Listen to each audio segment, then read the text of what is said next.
semaine après le début de la guerre en Ukraine, la population fuit en masse le pays pour échapper aux bombardements russes. En France, de nombreuses familles se préparent à ouvrir les portes de leur foyer à des réfugiés ukrainiens. Des municipalités, préfectures et associations sont mobilisées pour recenser toutes ces bonnes volontés. Ils sont plus d'1 million à avoir pris la route de l'exil. Une semaine après le début de l'offensive russe en Ukraine, la population fuit massivement son pays, où les bombardements s'intensifient. Le Haut-Commissariat aux réfugiés, HCR, a ainsi recensé 1 038 583 réfugiés sur son site internet dédié jeudi. Parmi eux, plus de la moitié sont des enfants, a estimé le directeur régional adjoint de l'UNICEF en Europe, Philippe Cory. Et le nombre de réfugiés risque de s'élever à 4 millions de personnes, si les combats ne s'arrêtent pas, a-t-il ajouté. Partout en Europe, et notamment en France, la solidarité s'organise. Des collectes d'argent et de matériel médical ont été lancées pour aider la population restée en Ukraine. Dans le même temps, nombreux sont celles et ceux prêts à accueillir les réfugiés ukrainiens qui commencent à arriver dans l'Hexagone. Donner un peu de répit à une famille et inculquer l'entraide à nos enfants, Corinne se tient prête. J'accueille cette semaine une famille de 6 personnes qui est sur la route, un père de famille, sa maman de 71 ans, son épouse et ses 3 enfants de 9, 7 et 5 ans. Un décret précise que les pères de 3 enfants et plus ne sont pas mobilisés. Je les connais depuis 2004, les mettre en sécurité était une évidence. Daoudi, lui, ne connaît personne en Ukraine, mais face aux images de bombardements, il n'a pas réfléchi longtemps. Avec ma femme, on s'est tout de suite dit que nous devions accueillir des réfugiés.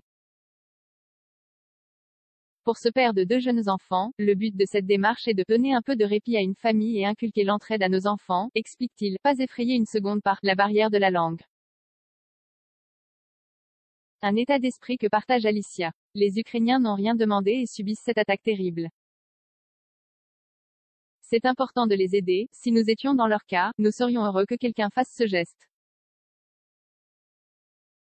C'est cet exemple de solidarité que je veux montrer à mes enfants, poursuit la mère de famille. Encore faut-il savoir comment s'organiser. C'est compliqué de trouver des informations sur la marche à suivre. Comme elle, Samy ne sait pas à qui adresser sa proposition d'accueil, alors que j'ai un studio que je souhaiterais mettre à la disposition d'une famille. Le réseau associatif en action sur le terrain, nombre d'associations se sont mobilisées pour recenser les volontaires et les mettre en relation avec les réfugiés en chemin. C'est par cette voie que nous nous sommes portés volontaires auprès d'une association locale et dans des orphelins de Tchernobyl pour accueillir une famille, explique Jérôme. Nous n'avons aucun lien avec l'Ukraine, mais en voyant la situation, et puisque l'Europe ne peut intervenir militairement en Ukraine sans risquer de déclencher une guerre nucléaire, le minimum que l'on puisse faire est de soutenir ce peuple courageux et d'accueillir ses familles en France. Quand au lendemain des premiers bombardements, Romuald a entendu à la radio un appel à la mobilisation lancé par une association, il en a aussitôt parlé à Eva, son épouse. On s'est dit si on ne le fait pas avec la place qu'on a dans notre grande maison, qui le fera. Les jeunes parents ont répondu à l'appel de l'association humanitaire Les Joyeux Petits Souliers, très impliquée dans la ville de Lviv, dans l'ouest de l'Ukraine. Nous avons ensuite lancé un appel aux dons sur les réseaux sociaux pour aménager un appartement à l'étage de notre maison. Et les dons ont afflué en masse, nous allons pouvoir offrir tout le confort possible à une famille de réfugiés. Des initiatives lancées par plusieurs municipalités et préfectures. Michel, lui, accueille régulièrement des réfugiés depuis 5 ans dans sa ville de Vorep, en Isère. D'abord une famille mongole, puis 3 familles syriennes. Ensuite, nous avons créé l'association Vorep Solidarité Réfugiés, et menons nos démarches en collaboration avec le maire. Aujourd'hui, nous sommes une vingtaine de bénévoles qui œuvront à l'insertion des réfugiés dans la cité, avec un accompagnement dans les démarches administratives, l'apprentissage du français, l'aide aux devoirs des enfants ou l'accompagnement médical et la recherche d'emploi. Et nous préparons l'arrivée de femmes et d'enfants ukrainiens. Plusieurs familles de Vorep se sont déjà proposées pour les accueillir et le maire est mobilisé.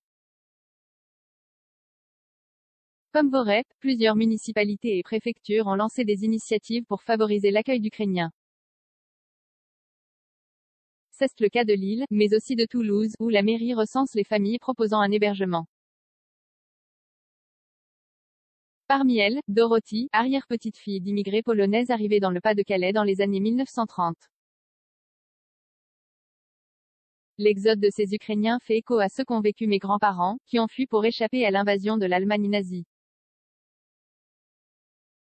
Aujourd'hui, je vis à Toulouse avec mon mari dans une grande maison, les enfants sont partis. C'est donc tout naturellement que nous nous sommes inscrits sur le site de la mairie pour proposer une grande chambre dans la chaleur de notre foyer.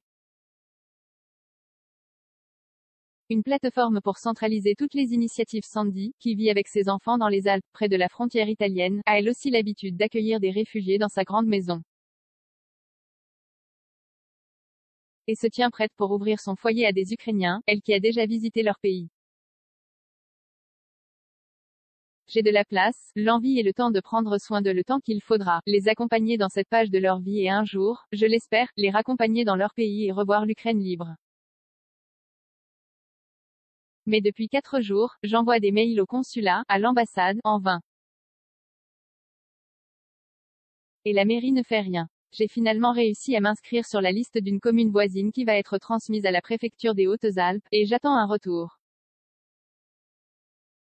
Comme elle, Yannick et son épouse ont contacté plusieurs structures. On attend des réponses et on cherche des associations dans notre région. Cette envie d'aider sans trop savoir comment s'y prendre, Camille Coco l'a aussi éprouvé, en cherchant sur internet, j'ai vu que c'était difficile de s'y retrouver. C'est pour répondre à tous ces volontaires que la jeune femme, consultante digitale, a lancé il y a quelques jours le collectif Oui Ukraine, une plateforme qui recense toutes les initiatives citoyennes et humanitaires destinées aux Ukrainiens. J'ai soumis le projet à mon réseau professionnel et plus de 100 volontaires ont répondu à l'appel pour développer la plateforme, répondre aux questions, centraliser et relayer les initiatives sur de grandes associations ou ONG, ou d'associations culturelles franco-ukrainiennes bien implantées dans le tissu local. Et de s'assurer que le site tient face au flux et à d'éventuelles cyberattaques, détaille-t-elle. Sur la plateforme, il suffit de remplir un formulaire, et selon sa localité, on accède à une liste d'initiatives lancées près de chez soi, avec des coordonnées pour mettre en lien volontaires et associations. Philippe, lui, se prépare à accueillir une mère et son fils de 16 ans, ainsi que leur chat, précise-t-il. Ils sont pour l'heure à Moukatchevo, dans l'ouest de l'Ukraine, après avoir quitté la capitale. Ils seront là dans les prochains jours.